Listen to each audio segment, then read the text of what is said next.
नमस्कार मित्रांनो, मी धीरज सरदार माझ्या या यूट्यूब चॅनलमध्ये आपलं हार्दिक स्वागत आहे. चला आता सुरू करूया अमरावती ग्रामीण पोलीस भरतीचा मराठी ग्रामर. ठीक आहे. तर प्रश्न क्रमांक 51, खालील गटात न बसणारा वेगळ्या अर्थाचा शब्द ओळखा. तर त्याचं उत्तर आहे डी, आदित्य भानू दिवाकर आणि शार्दूल. हे आदित्य भानू दिवाकर तुम्हाला माहीत आहे कशाचे नाव आहे, तर सूर्याचे नाव आहे. बाकीचे शार्दूल हे शियाचं नाव. प्रश्न क्रमांक 52, लांछन या शब्दाचा विरुद्ध शब्द कोणता. त्याचं उत्तर आहे सी, म्हणजेच भूषण. विरुद्ध शब्दाचा भूषण. ठीक आहे. नंतर 53, प्रश्न क्रमांक 53, खालील दिलेल्या कोणत्या पर्यायातील शब्दाची रूपे अनेकवचनी होताना बदलत नाही. तर त्याचं उत्तर आहे डी, 53 डी, शत्रू, उंदीर, कवी, पतंग. प्रश्न क्रमांक 54, मन पूर्ण करा. गाढवांचा गोंधळ आणि लाथांचा सुकाळ. बरोबर, म्हणजे 54 बी. 55, प्रश्न क्रमांक 55, दुसऱ्याच्या वैभवाचा आपल्याला उपयोग नसतो या अर्थाची खालीलपैकी म्हण कोणती.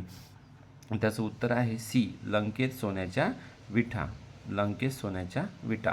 नंतर प्रश्न क्रमांक 56, उभा इंद्र करणे या अर्थाचा वाक्प्रचार कोणता.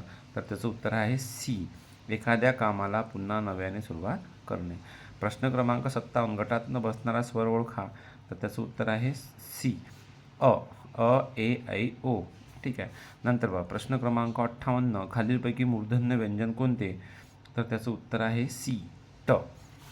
नंतर प्रश्न क्रमांक 59, चुकीची जोडी ओळखा संधी विग्रहच्या बाबतीत.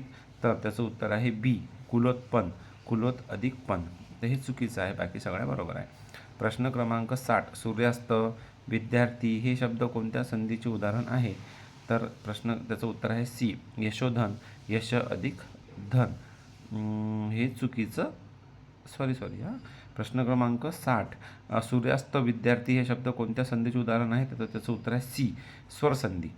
प्रश्न क्रमांक 61, खालीलपैकी भाववाचक नाम ओळखा.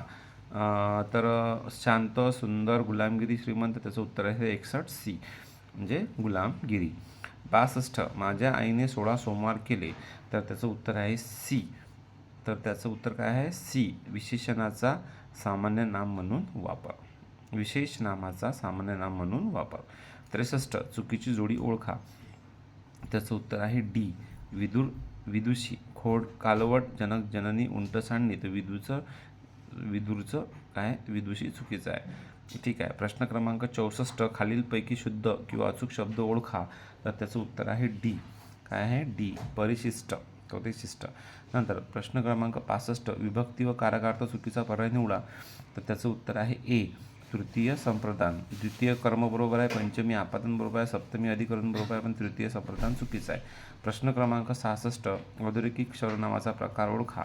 तर त्याचं उत्तर आहे डी, आत्मवाचक सर्वनाम.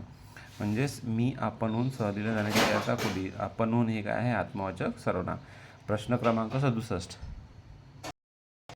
प्रश्न क्रमांक 67, खालील वाक्यातील अधोरेखित शब्दाची जात क्रमानुसार कोणती ती ओळखा. श्रीमंत माणसांना गर्व असतो, श्रीमंतांना गर्व असतो. तर त्याचं उत्तर आहे डी, 67 डी, विशेषण आणि नाम. प्रश्न क्रमांक 68, आम्हा मुलांना कोण विचारतो. अधोरेखित शब्दाचा विशेषण प्रकार कोणता. त्याचं उत्तर आहे बी, सार्वनामिक विशेषण. प्रश्न क्रमांक 69, मी हे काम करू या वाक्यातील क्रियापदाचा अर्थ कोणता. तर 69चं बी, आज्ञार्थी. 70, गुरुजी म्हणाले की एकी हेच बळ आहे या वाक्यातील प्रधान वाक्य कोणते. तर त्याचं उत्तर आहे बी, गुरुजी म्हणाले. नंतर आलमारी हा शब्द मराठी भाषेत कोणत्या भाषेतून घेण्यात आला आहे. तर 71 सी, पोर्तुगीज. आलमारी हा शब्द पोर्तुगीज भाषेतून घेण्यात आलेला आहे. 72, अग्रेसर, दीनानाथ या शब्दाचा समास ओळखा. तर त्याचं उत्तर आहे डी, अलुक तत्पुरुष समास. नंतर 73, आभाळागत माया तुझी आम्हावरी राहू दे या वाक्यात कुठल्या अलंकाराचा उपयोग करण्यात आला आहे. तर यामध्ये आलेला आहे ए, उपमा. सामाजिक. प्रश्न क्रमांक 74, सामाजिक शब्दाचे लिंग हे त्याच्या शेवटच्या शब्दावरून ठरवतात. बरोबर. नंतर प्रश्न क्रमांक शेवटचा 75, मूळ अर्थाला बाधा न आणता दुसरा अर्थ व्यक्त करण्याची शब्दाची जी शक्ती आहे तिला काय म्हणतात. तर तिला म्हणतात व्यंजना. काय म्हणतात, व्यंजना. चला तर मित्रांनो, हा झाला अमरावती ग्रामीण पोलीस भरतीचा मराठीचे स्पष्टीकरण. हे जर तुम्हाला व्हिडिओ आवडला असेल तर लाईक करा, शेअर करा आणि आपल्या चॅनलला नक्की सबस्क्राईब करा. चला भेटूया दुसऱ्या व्हिडिओसाठी. तोपर्यंत काळजी घ्या. जय हिंद, जय भारत.